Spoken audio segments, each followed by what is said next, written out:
Welcome back. I hope you're doing great. As a part of this video, we'll understand what are the ways of storing the data. In the previous video, we understood we do need data for deriving the insights, for deriving the patterns, and for any future use. If we need data, we need to store it, right? Now the question is, how do we store the data? Where do we store the data? Let us try to understand how do we store the data. Assume that you have gone for a vacation and you would have taken a nice pictures of you and your friends or your family. There are thousands of pictures. How do we organize them? One of the way of organizing your pictures, which are nothing but a data, will be in a list, isn't it? We'll put that into a folder and we'll have wonderful pictures. Nandi Hill start JPEG, Los Angeles Studio Drive JPEG, New York Liberty, Gateway of India. Multiple pictures are there.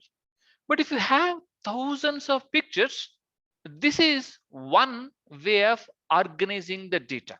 You can organize your data in the list. As I said, there are thousands of pictures here. Within that, if you are trying to search for a particular picture, then it takes time, right? So what is the better way to organize our data? We can organize our data in hierarchy.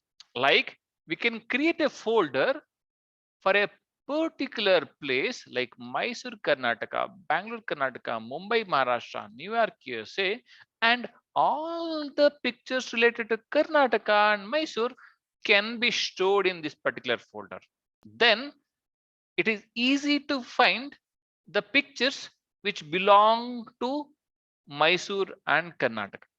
Definitely, organizing the data in hierarchy is much better than the list, but it has its own pitfalls. Like if you want to search your pictures by date, if you want to search the pictures by a name of a person in that picture, then we may have to create multiple folders within the folders. Then what is the solution? That is where we got a wonderful solution. We can organize the data in a table.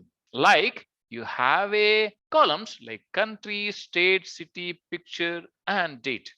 In whatever the way you want to search for a picture, you can go ahead and filter based on a country. You can go and filter based on a city. You can filter based on the date. So if you organize the data in a table, it will be easy for us to navigate through the data and easy for us to retrieve the data which we want at that particular point in time. Wonderful. We understood the different ways of organizing the data. Thank you.